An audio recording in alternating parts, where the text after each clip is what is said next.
저 어릴 때 겨울방학이나 여름방학이 되면 무조건 동그라미, 큰 도화지에다가 동그라미를 그려놓고 맨 위에 10이라고 쓰고 밑에는 6.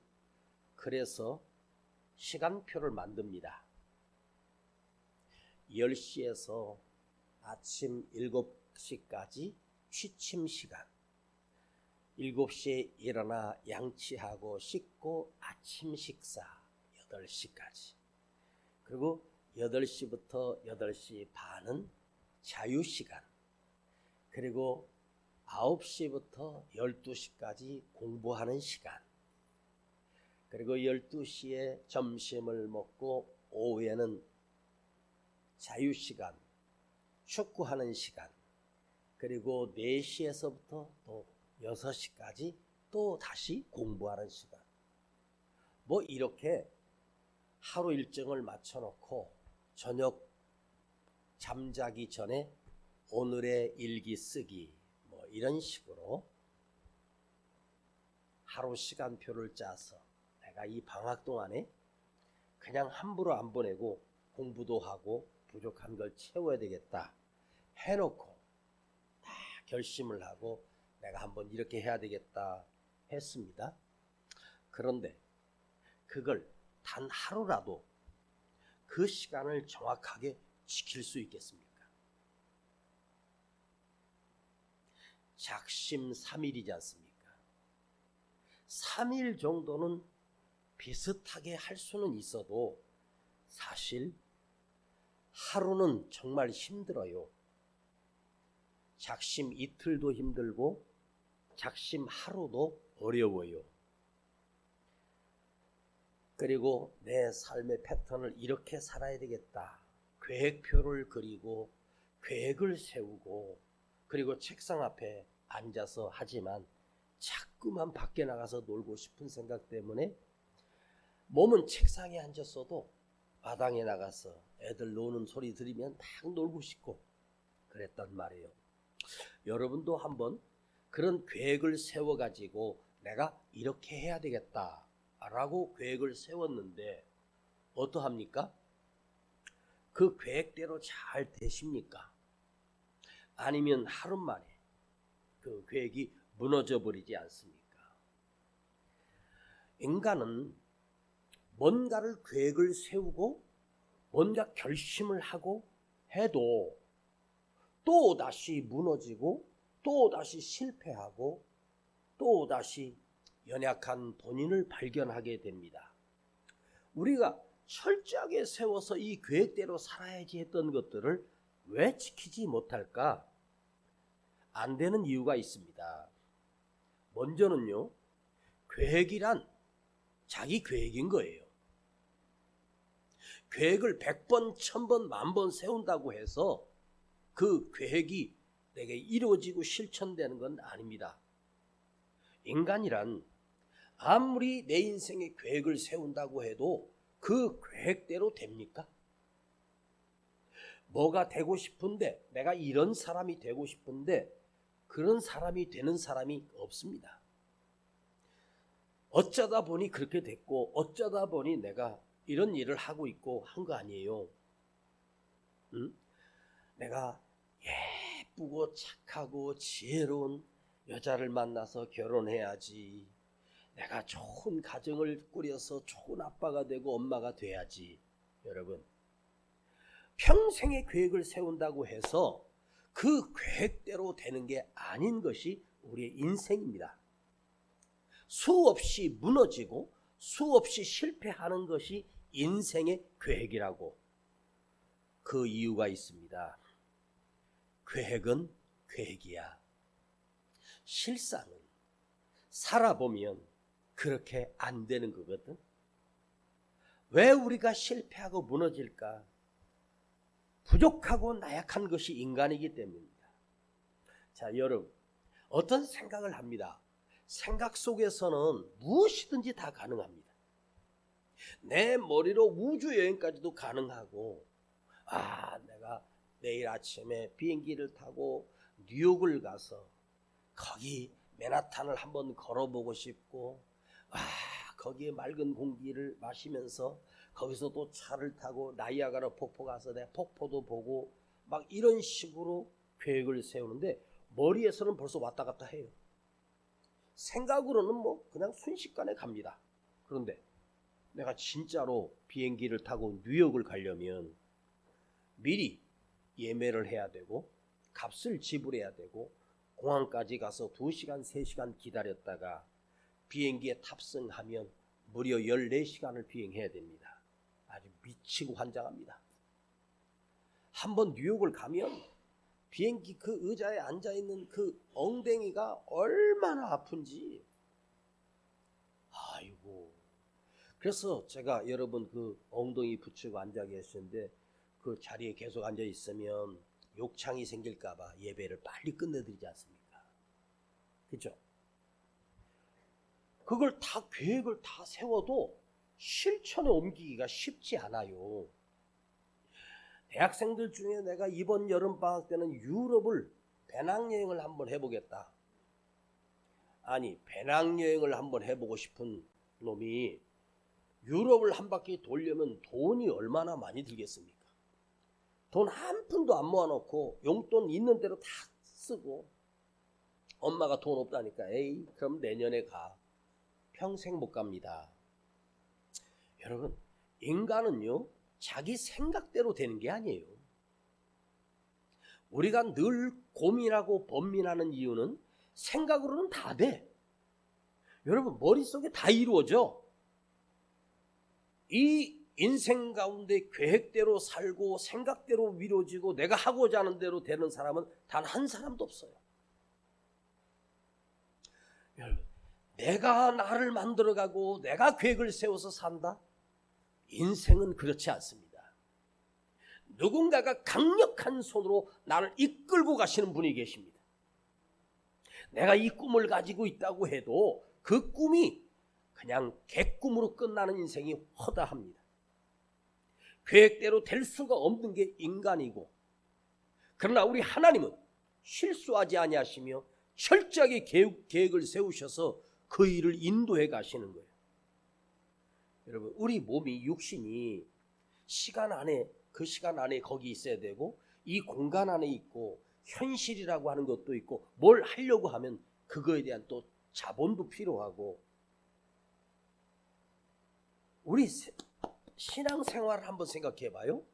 내가 생각하는 대로 내가 신앙생활이 이루어질까? 네? 여러분, 내가 하나님 앞에 한 주에 주일 예배는 기본이지만 그래도 내가 주중에 수요일이나 금요 철야이나 내가 한 번이라도 나와서 은혜를 받는 삶을 살아야지. 여러분도 나오겠다고 마음을 먹지만 집에서 와서 뭐 청소하고 뭐 하다 보면 시간 되니까 아이 오늘 피곤해서 잘래. 저도 가끔 그런 생각을 해요. 정말 컨디션이 안 좋고 몸이 안 좋고 올해 지금 여름인데 독감이 유행하고 있대요. 여름 독감. 이런 해가 별로 없었습니다. 기온 차이가 너무 많이 나다 보니까 몸이 적응을 못해. 그래서 그것 때문에 막 몸이 막 어떨 땐 추웠다가 막 그러거든요. 이야, 나도 좀 피곤할 때 오늘 내가 컨디션이 안 좋으니까 나 오늘 교회 목사가 못 가겠다고 할 수도 없잖아요. 그렇죠? 피곤하니까 하루 그냥 에이 모르겠다 그냥 자버리면 좋겠는데 책임이라는 게 있는 거예요. 야, 그래서 생각합니다. 아버지, 제가 만약에 몸이 아프거나 이상이 생겨서 예배를 못 드리게 되면 큰일입니다. 응? 그러니 아픈 건 어쩔 수 없지만 적당히 아프게 해주시고 적당히 힘들어서 계속 예배 인도하고 설교할 수 있을 정도만이라도 체력 주세요. 예. 지난번에 수술을 받고 한 주 강단을 비우는데 참 힘들었습니다.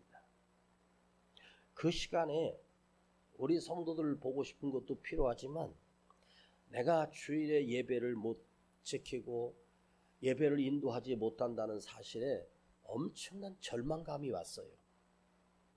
여러분 이런 생각 해보셨습니까? 목사님은 당연히 나와야 하고 여러분들은 어쩔 수 없으면 안 나와도 되는 사람이 아니라 이런 생각을 한번 해봐요.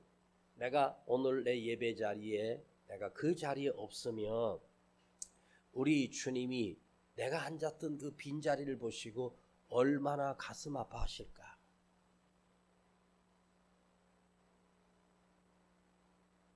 다시 할게요.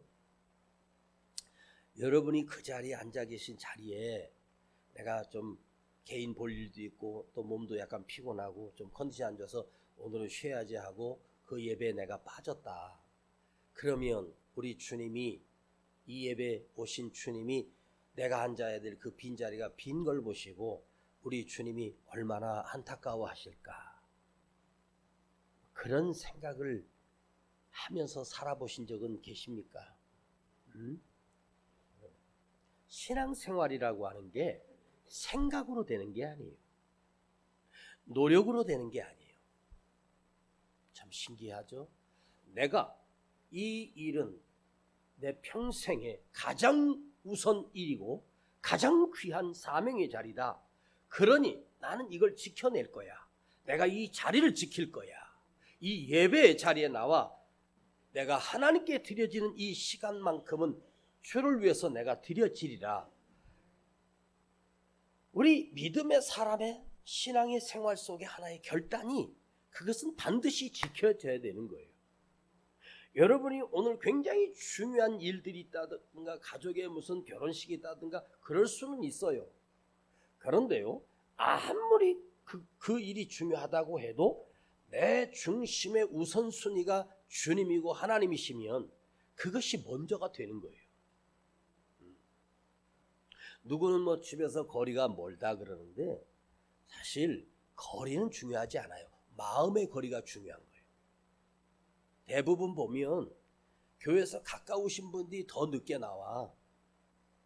좀 멀리서 오신 분들이 미리 오고, 다는 아니지만 옥선이만 빼놓고 멀리서 오는 사람들은 늦게 오기도 하는 건 내가 이해를 합니다.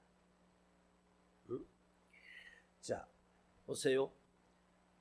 우리에게 말씀이 이해가 되고 말씀이 들려지고 말씀이 내 안에 깨달아지고 이걸 받아들이고 그래서 하나님의 영적인 양식을 삼아서 내가 이 말씀대로 살려고 하는 그 선한 마음, 그것이 들려질 때 이것이 은혜예요. 그런데 보세요. 이 하나님의 말씀, 진리의 말씀을 나도 모르게 내 안에서 방어막을 쳐요. 거부하려는 죄성이 있어요. 받아들이지 않으려고 하는 죄성이 있어요. 자기에게 필요하거나 자기의 이득이 되거나 내 마음 공감대를 느끼면 막 은혜 받는다고. 근데 사실은 하나님의 진짜 말씀은 내가 들려지면 아파요. 두려워요. 죄가 보이기 시작합니다. 그게 진짜 하나님의 말씀이거든요. 여러분 스스로는 자기가 착한 줄 알지? 나처럼 착한 사람이 없다 그러잖아. 제가 알아맞힐게. 착한 거 맞는데요, 안 건드리면 착해. 건드렸을 때 그때 문제지. 에? 여러분, 나는 자존심 하나로 버텨. 나는 고집 하나로 버텨. 다시 말씀드릴게. 이 세상에 고집으로 살아가는 사람은 반드시 망하게 돼 있어.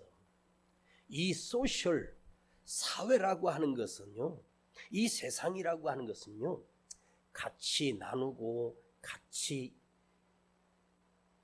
교제하고 같이 동행하고 모든 관계 속에서 살아가게 돼 있어. 나 저 사람 꼴 보기 싫으니까 안 보면 돼. 그렇게 살면 망합니다. 아멘 안 해도 돼. 관계 속에서 살아가게 돼 있어. 그 관계를 계속 유지하려면 내 뜻에 따라 되는 것이 아니야. 내 뜻하고 생각하고 완전히 다를 수도 있어요. 그걸 수용하고 받아들일 수 있는 내 심령의 넉넉함이 있어야 됩니다. 말씀을 듣는데도 그 말씀을 들은 옳은 말씀이고 맞는 말씀인데 우리 육신은 내 마음대로 살고 싶은 욕망이 있는 거야. 신앙이라고 하는 것, 믿음이라고 하는 건 나를 절제해야 되고 욕심을 버리고 그래도 지키기 힘든 것이 우리 신앙이고 믿음입니다. 그래서 주님이 마음은 원이로되 네 육신이 약하도다. 이건 핑계거리입니다. 사실 여러분 마음속에 좋은 생각을 하고 선한 생각을 하고 착한 생각을 한다 그래서 그분이 착한 사람이 아니에요. 마음속에는 선한 마음이 있고 진실한 마음이 있어. 내가 늘 선한 마음을 생각하고 좋은 생각을 해. 여러분 좋은 생각하는 사람이 다 좋은 생각해. 그 생각이 내가 아닙니다. 내 입에서 나오는 말이나 내 행동이나 삶의 모습이 그 사람인 거예요. 다 우리는 착합니다. 다 좋은 생각하겠죠. 그런데 우리의 생활을 보면 입에서 나오는 말이 쓴뿌리가 나오고 사람의 상처를 만들며, 그런데 그 말했던 사람은 모른다는 거지. 듣는 사람이 얼마나 힘든지를 모른다는 거지.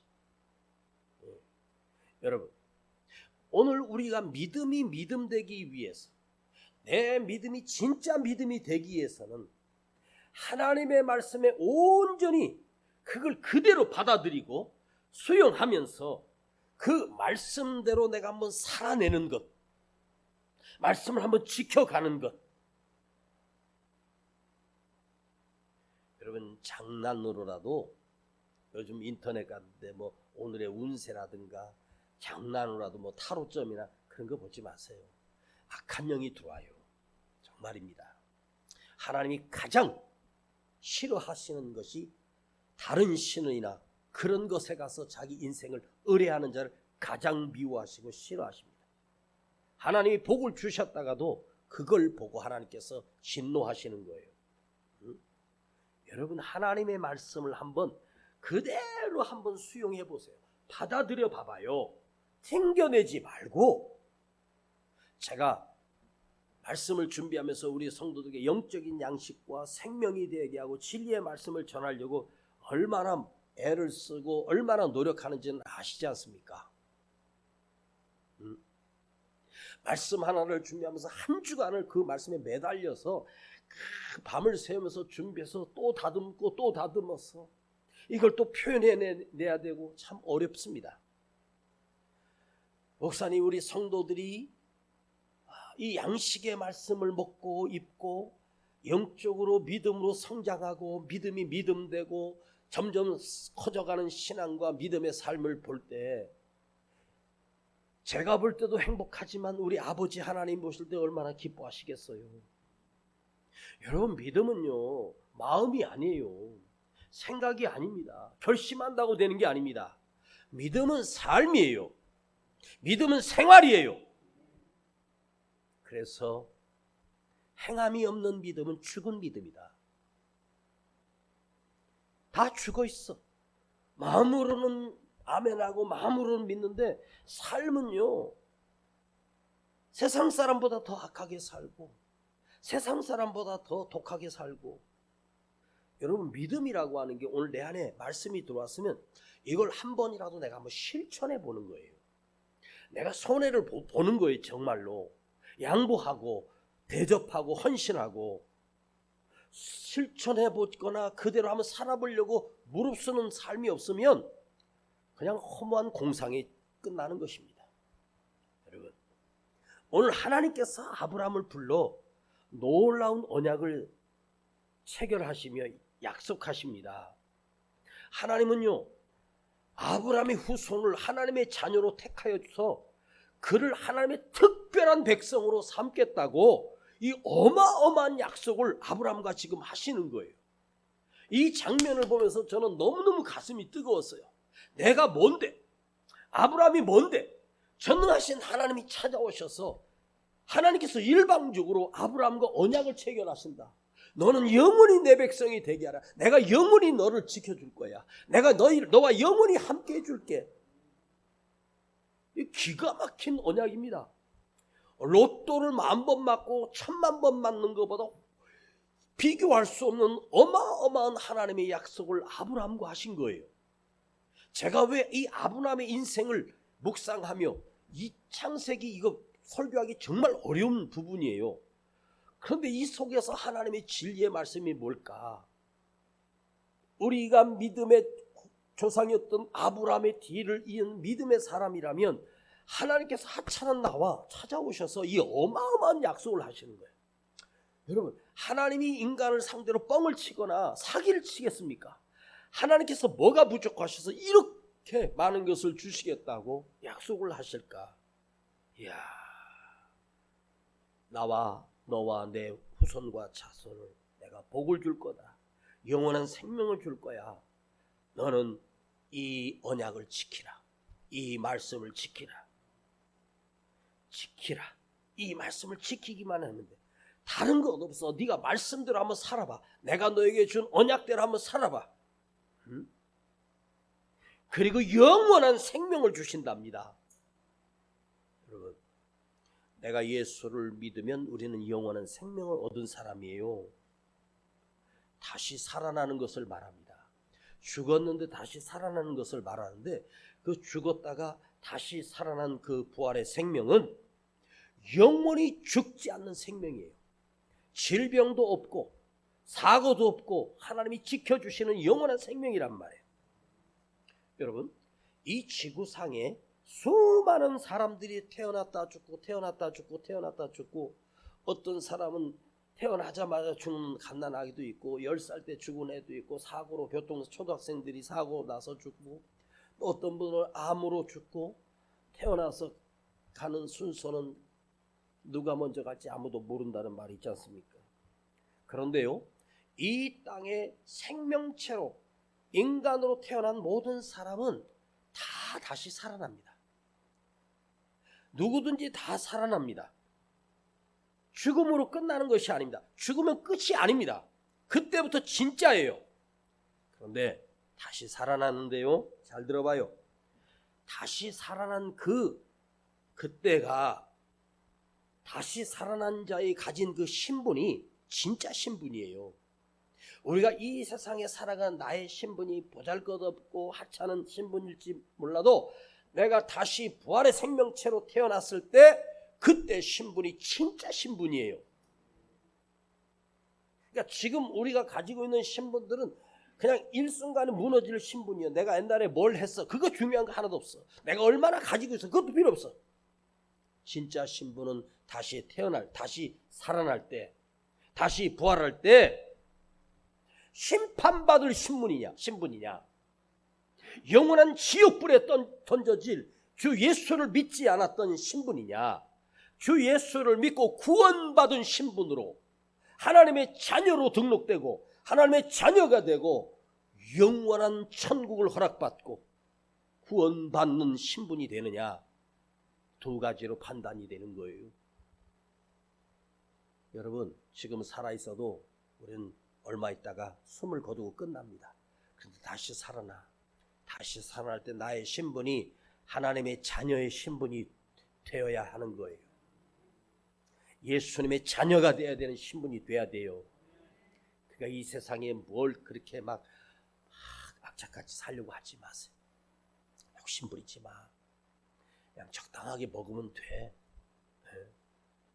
적당하게 먹고 이 정도면 잘 입고 하잖아. 더 부자 되는 것이 목적이 아닙니다. 내가 다시 살아날 때 영원한 생명의 신분을 가지고 살아야 돼. 그럼 지금이 우리 말씀을 들을 때, 하나님의 말씀을 들을 때, 이 말씀을 생명의 말씀으로 받아들일 때 내가 그때 영원한 신분, 하나님의 자녀의 신분이 되는 거예요. 아셨습니까? 영원한 천국. 천국은 여러분이 100번 1000만 부정해도 있어요. 실체하고 있는 이 세상보다 더 선명하게 천국은 있어요. 주님이 약속해 주셨잖아요. 자, 하나님께서 아브라함에게 이 엄청난 언약을 하시고, 내가 너에게 말한, 내가 너와 언약한 이 말씀을 너희가 지켜라. 약속을 지킨다. 약속을 지킨다라고 하는 것은 뭐죠? 머리로 지키는 게 아니에요. 머리로는 이해를 해. 그 지키는 것은 동사예요. 그대로 행동해야 되는 거예요. 약속은 삶으로 지키는 약속입니다. 자, 아주 친한 친구가 있습니다. 근데 그 친구가 나 갑자기 100만 원이 필요한데 자기야 나 100만 원만 빌려줘. 3일 있다가 내가 50만 원 더 붙여서 150만 원 갚아줄게. 와, 저도 이런 말에 한 7, 8번 제 인생 속에 속았습니다. 사람 있잖아요. 100만 원 빌려주면 3일 있다 150만 원 준다는데 안 빌려주겠어? 응? 다 빌려주지? 응.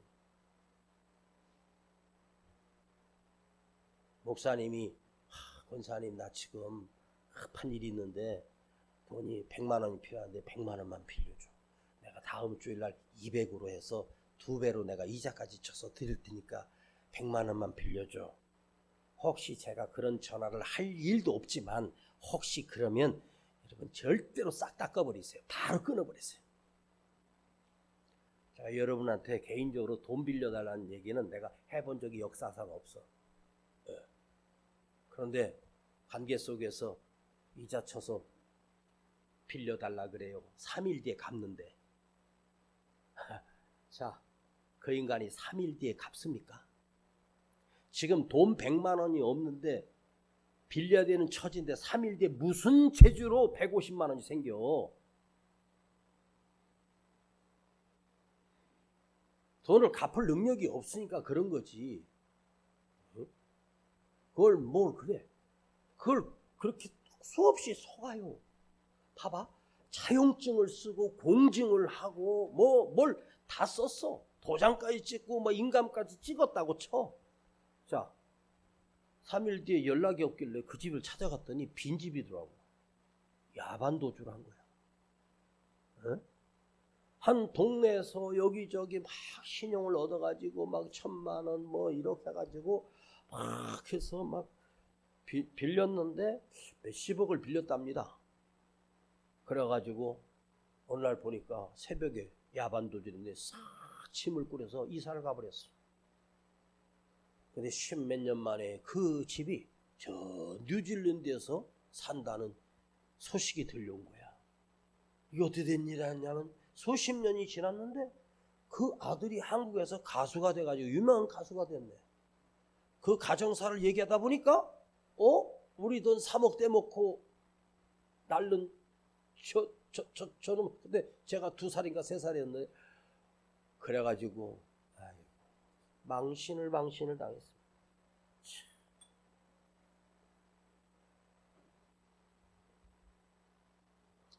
여러분 누가 빌려달라 그러면 빌려주지 마. 예를 들어서 10,000원만 빌려달라 그러면 그냥 줘버리고 끝내. 내가 조금 괜찮다 싶으면 50,000원까지는 내가 그래, 빌려달라 그러면 받을 생각하지 말고 그냥 줬다 베풀었다 해. 그러면 하나님이 그 50,000원 베풀었다 하는 것 때문에 하나님께서 그대에게 5억 이상으로 복 주셔. 아멘 안 해? 누가 50,000원 빌려줬는데 안 갚어. 아이 주여 내가 50,000원 그냥 이렇게 줬습니다 아버지. 그냥 혼자서 마음으로 생각하면 그 부도날 확률이 높아. 입으로 그래 아버지 제가 50,000원 그냥 빌려달라서 빌려줬는데요 지금까지 안 갚는 거 보니까 못 갚나 봅니다. 에이, 받을 생각 없고요 아버지 그냥 제가 그 사람 헌신한 거고 드린 겁니다. 그러고 그냥 끝내. 그럼 아버지가 그거 들으시고 우리 아버지가 50,000원 못 받은 사람에게 얼마를 주시냐면 최하 단위로 5억을 주십니다. 왜? 안 믿어져? 난 그렇게 체험을 했는데 저도 목회하면서 성도들 어렵다고 막 물질로 도와주고 뭐 해서 했어. 개척할 초기부터 내가 사기당했잖아. 근데요 제가 마음으로 기도했어. 아이 좋다. 아버지가 갚아주세요. 그때 손해봤는데 내 돈 떼어먹고 도망간 그놈 도망간 그년 지금 잘 됐을 것 같습니까? 잘 될 수가 없어요. 나는 그 돈 못 받고 그런데 내가 거지가 됩니까? 더 잘 됩니다. 그대 이야기야. 더 잘 됩니다. 이상하다. 나 좀 있으면 집회 가는데 이거 분위기가 이래가지고 좀 지나면 하나님이 갚아주십니다. 잘 되게 하십니다. 뭐 도장을 찍고 뭐 믿고 그거 믿지 마세요. 절대로 약속을 지키지 않는데 무슨 방법으로 그걸 받아낼 수 있겠어? 사람 사기치려면 진짜 쉬운 거예요. 1,000만 원만 넣으면 내가 한 달에 100만 원씩 줄게. 이자를. 근데 그 이자를 갖다 통장에다가 매달 100만 원씩 1,000만 원을 빌려줬는데 100만 원씩 이자에 한 달에 100만 원씩 이자가 들어와. 이거 괜찮은 장사 아닙니까? 그거 한 10달 동안 1년 동안 꼬박꼬박 100만 원 들어오면 그러면 그 다음에 5,000만 원 가지고 오면 내가 한 달에 500씩 주겠다는 거예요. 이거 뭐 논하는 겁니다. 그럼 사람들이요 미쳤다고 너도 나도 막 돈 어디서 빌려가지고 막 수억씩 맡기는 거예요. 또박또박 이자가 10%씩 들어와요. 우와. 근데 믿지 마세요. 다시 말씀드립니다. 하나님 앞에는 공짜가 있지만 세상에는 공짜가 없어. 하나님이 우리에게 구원을 주시고 은혜를 주신 건 다 공짜예요. 어마어마한 걸 공짜로 주셨는데 사람과 사람 사이는 공짜가 없어. 절대로 공짜가 없습니다. 핸드폰 살 때 뭐 24개월, 36개월 해가지고 아주 싸게 한 줄 알고 나 되게 좋아했는데 나중에 와서 한번 이 36개월 해보니까 핸드폰보다 훨씬 더 비싸게 주고 있는 거예요 지금. 아이고. 그러니까 세상에 공짜 없어. 사람 믿지 말고 하나님을 믿어요. 응? 예수를 믿으라고. 말씀을 들을 때 막 은혜 받고 감동하고 막 그래. 그런데 하나님 앞에서 말씀으로 은혜를 받는데 문제는 뭐냐면 이웃과의 관계가 끊어져 버렸어. 여러분 십자가를 옆에 보십니까? 십자가는 수직과 수평 두 개가 교차하는 것이 십자가예요. 하나님과 나 사이예요. 옆으로 뻗은 팔은 뭐죠? 이웃과의 관계입니다. 십자가가 완성되는 건 하나님과 나만이 아니에요. 이웃과의 관계예요. 하나님께서 우리를 이 성전에 불러주셨으면 우리는 한 일체고 한 형제고 자매고 얼마나 가까운 사이입니까? 서로를 사랑하고 시간을 내주고 덮어주고 한번 실천 한번 해보시라고. 손해도 보고 희생을 하고 대접도 하고. 왜? 그분은 주님을 대신하여 나에게 보내신 예수님이에요. 여러분 앞에 옆에 있는 모든 관계는요 꼴보기 싫은 사람이 아니라 주님이 나에게 그분을 섬기라고 보내주신 주님을 대신하는 분이란 말이에요. 제가요 목회하면서 매일매일 내 안에 다짐하는 결심이 한 가지 있습니다. 다른 건 없는데 이것이 하나님의 말씀이라면 그냥 아무 의심 없이 그대로 믿어야 된다. 이것이 성경의 하나님의 말씀이요 요구라면 나는 이걸 갖다가 내가 튕겨내거나 아니야 라고 우기지 않고 그냥 그대로 이건 하나님의 말씀이라고 내가 믿으리라. 그냥 하나님의 말씀이면 무조건 나는 믿으리라. 그런데 사람이 말하는 건 안 믿어. 하나님의 말씀은 무조건 믿어야 내가 살아. 제가 혹여나 실수도 할 수 있고 또 이렇게 잘못할 수 있고 뭐 성경도 잘못 읽을 수 있고 바울을 뭐 베드로라고 바꿀 수 있어. 그건 중요한 게 아닙니다. 에? 여러분 이삭이 아브라함을 낳고 얼마나 기뻐했습니까? 그죠? 그랬더니 목사님 아브라함이 이삭을 낳았지 이삭이 어떻게 아브라함 낳았어요? 봤어? 네가 본 적 있어? 우리 아내는요 성경을 이렇게 한 단어 놓치고 읽은 걸 계속 얘기하고 뭐 또 왜 베드로라고 했다 다니엘이라고 했다 그러냐고 치매냐고 막 그래요. 내가 왜 치매입니까? 저 아직 치매 정도는 아니고 치매 단계에서 그 경하고 아주 좀 심한 단계가 100이랍니다. 근데 저는 100은 아니고 99 정도 됐습니다. 이해를 하십시오. 그런데 하나님의 말씀이라고 하면 이건 내가 지켜내야지. 이게 하나님의 말씀이라면 여기에 생명을 걸어야지. 이거 하나는 나한테 있어요. 에? 이것도 아니고 저것도 아니고. 말씀을 정리합니다. 여러분이 인생을 살면서 나와 관계 속에서 나를 만나는 모든 사람들을 내 책임 있는데 그 뭐냐? 나를 통하여 그 사람에게 복이 가도록 축복이 되도록 하는 삶을 살아야 되는 거예요. 나를 통해서 내가 축복의 통로가 돼서 저 사람이 잘 되고 저 가정이 복을 받고 저 인생이 복을 받는 인생으로 만드는 것이 우리의 사명이에요. 아셨어요? 여러분, 요셉이 이집트에 가서 뭐 흉년을 견뎌내고 나라를 살리고 민족을 살렸다. 그 공로가 어마어마하고 대단하지 않습니까? 그러나 성경에서 말씀하는 요셉의 사명은 애국을 먹여 살린 것이 아니에요. 그가 노예로 있던 감옥에 있던 무엇을 하든 모든 사람들이 요셉을 통하여 살아계신 하나님을 요셉이 보여준 거예요. 와, 너는 진짜 하나님이 함께하는 사람이다. 그 삶 속에서 하나님이 함께하심이 이방 사람 보디발이 그걸 봐요. 여호와께서 너와 함께하시는구나. 하나님이 너를 도우시는구나. 감옥에서도 그가 지혜롭고 능력 아니에요. 하나님의 모습을 보여주면서 그 이집트의 요셉을 통해서 복이, 그래서 7년 흉년이라고 하는 엄청난 흉측한 흉년을 요셉이 든든하게 버텨낼 수 있는 능력이 있었어요. 오늘 두 번째 부제 제목은 내가 누군가에게 복이 되어주는 사람. 제발 좀 그렇게 좀 살아보세요. 복이 되는 사람이야. 누구에게 빼앗아가지고 뭘 하지 말고 내가 먼저 실천하고 내가 먼저 헌신하고 내가 먼저 드릴 줄 아는 거. 이거 한번 이 하나라도 한번 이 믿음을 한번 지켜가는 거예요. 여러분이 여기서 예배를 드렸다고 해서 선하고 거룩한 사람이 되는 게 아닙니다.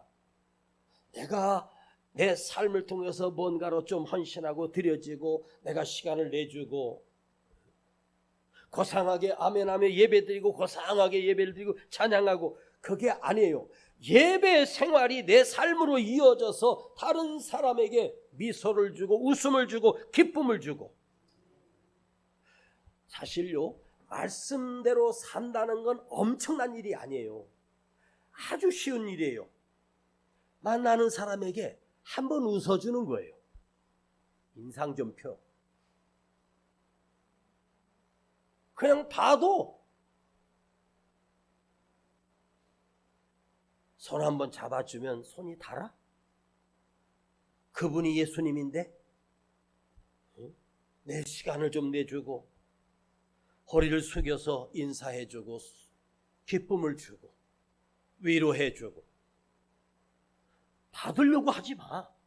내가 먼저 손을 내밀고 기쁨을 주고 그래봐요. 내 인생 하나님이 책임져 주십니다. 할렐루야. 내 연약한 손이 그 사람의 어루만져주고 손 한번 잡아주는 것이 내가 예수님을 대신한 그 사람에게 주님을 섬기는 결과가 되는 거예요. 주님이 그걸 받으시는 거예요. 평생 기도 생활하고 예배 생활하고 엎드려 기도하고 말씀을 평생 동안 들었다고 해서 삶이 바뀌는 게 아니에요. 그건 믿음이 아니에요. 늘 제자리고 늘 믿음이 퇴보하고.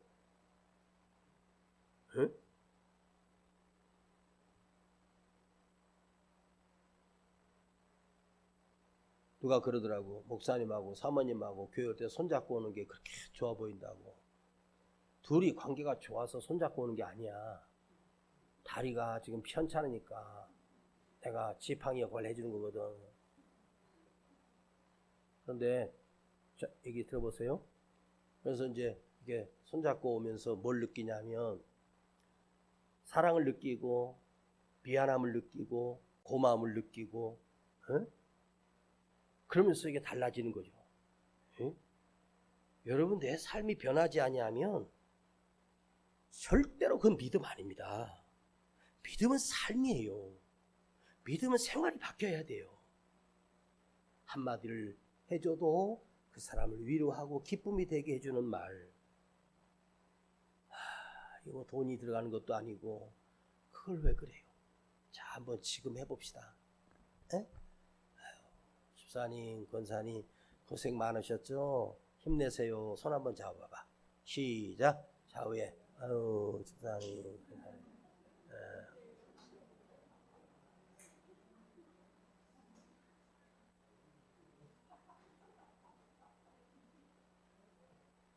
우리 교회 이렇게 반주하는 두 권사님, 멀쩡하고 건강한 사람이 아니고 어떻게 다 비실이 둘이 사니까 또 뭐 다쳤다, 뭐 어디 아프다. 그래서 제가 아버지 나는 아프지 않게 해주세요 그래. 저 없으면 큰일 납니다. 그쵸? 목사님 안 계시면 큰일 나잖아. 표정이 안 큰일 난 것 같은데. 응? 누구하고 담을 치거나 원수지고 그렇게 살지 마세요. 응? 너 안 보면 끝이야? 그러지 마요. 내 곁에 있는 모든 분들은 주님이 변장하고 찾아오신 분이에요. 아브라함이 다음 주에 할 건데 손님이 그 장막을 지나가 아브라함이 막 그 뜨거운 타서 그분을 자기 집으로 모셔서 극진하게 대접을 해요. 손을 잡고 양을 잡아서 극진하게 대접을 해요. 그 지나가던 손님이 그걸 잘 드신 다음에 아브라함아 그러시는 거야. 깜짝 놀래요. 누구신데요? 내가 너 늘 만났던 하나님이다. 세상에 그분이 하나님이셨어. 아브라함아 너 내년에 내 품에 아들을 낳을 거야. 100세가 된 아브라함에게 너 아들을 품에 안을 거야. 기가 막힌 축복을 주십니다. 그게 하나님이라고 생각하고 대접한 게 아니라 늘 지나가던 사람을 대접했어. 우리는 아브라함의 후손이에요. 받으려고 하지 말고 대접을 하세요. 우리 한 가지만이라도 한번 실천해 보십시다. 웃음을 주고 기쁨을 주고 감사를 드리고 서로를 위로해 주고 기도하십시다. 아버지, 믿음은 대단한 것이 아니라 웃어주는 것도 믿음이요, 손을 내밀어 잡아주는 것도 믿음이요, 아름다운 위로의 말 한마디가 믿음을 성장시키는 나의 삶의 변화입니다. 아버지, 오늘 내가 누군가를 향하여 희생하고 헌신하고 그를 어루만져 줄 수 있는 예수의 마음을 품은 참된 그리스도인으로 살겠습니다. 우리 주 예수 그리스도의 이름으로 기도하옵나이다. 아멘. 내가 원하는 한 가지 주님의 기쁨이 되는 곳, 내가 원하는 한 가지 주님의 기쁨이 되는 곳. 이 시간 하나님 앞에 우리 예물 드립시다. 나 주님의 기쁨 되기 원하네. 내 마음을 새롭게 하소서.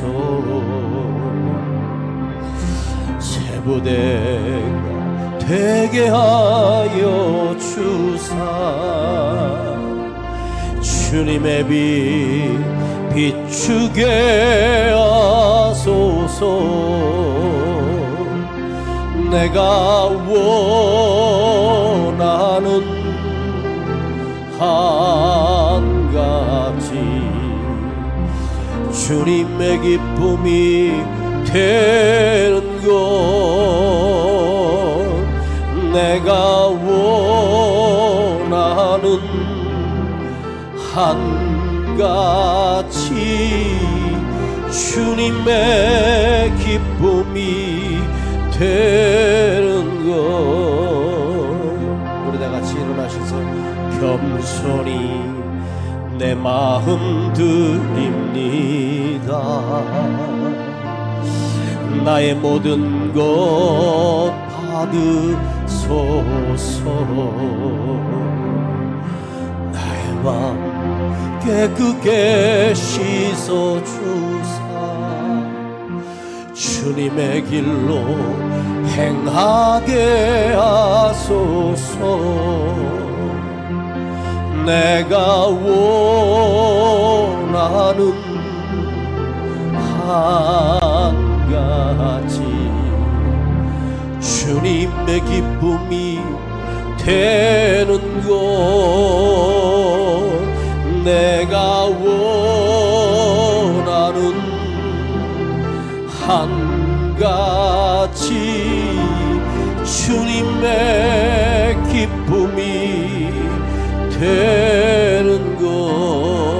우리도 손을 가슴에 모으고 주님, 내가 믿음을 실천하게 하시고 내 말씀을 말씀대로 실천하게 하시고 내가 사람을 믿진 않지만 사람을 사랑하게 하시고 사람에게 예수님을 대신한 주님이 보내주신 사람이므로 주님, 나도 섬기겠습니다. 주님을 섬기는 마음으로 섬기겠습니다. 웃어주며 손잡아주며 내 마음을 드리며 나도 헌신하겠습니다. 주님, 이것이 주님이 우리에게 원하는 사랑의 말씀임을 나도 기억하게 하시고 받은 사랑을 나도 베풀 수 있는 믿음의 사람 되겠습니다. 주여 부르고 기도합니다. 주여 아버지, 믿음이 믿음되지 못하고 말씀을 들어도 나의 삶은 바뀌지 않았습니다. 작심 3일이 아니라 작심 1일도 지키지 못하는 내 삶 속에 주여, 주의 말씀을 듣고 나도 손 내밀게 하시고 나도 용서하게 하시고 나도 사랑하게 하시고 은혜를 베풀 수 있는 여유와 넉넉함이 주여 있게 하여 주시기를 원합니다. 주님께서 우리에게 한 가정으로 한 가족으로 묶어주셨습니다. 우리가 서로를 사랑하고 신뢰하고 서로의 마음을 붙들어주고 붙잡아주며 위로하는 아름다운 교우의 관계가 되게 하시고 내가 만나는 모든 사람들에게 은혜를 베풀게 하시고 기쁨을 베풀게 하여 주시옵소서. 할렐루야, 감사합니다. 영광 받아주시고 찬송을 받아 주시옵소서.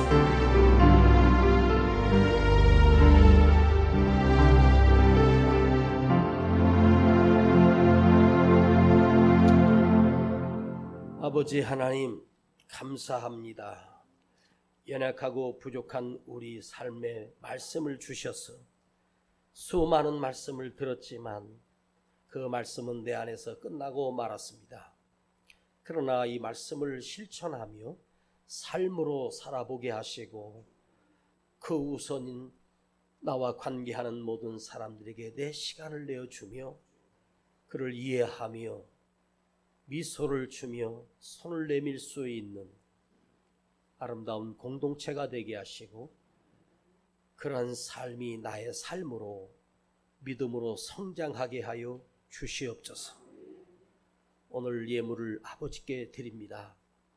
이 손길을 주님 반드시 기억하시고 복 주시는 나의 하나님께서 드려진 가정과 기업 위에 아버지 하나님이 주시는 실수하지 아니하시는 복을 주시고 실패하지 않는 복을 주시고 순간으로 끝나는 복이 아니라 영원한 복을 허락하여 주시옵소서.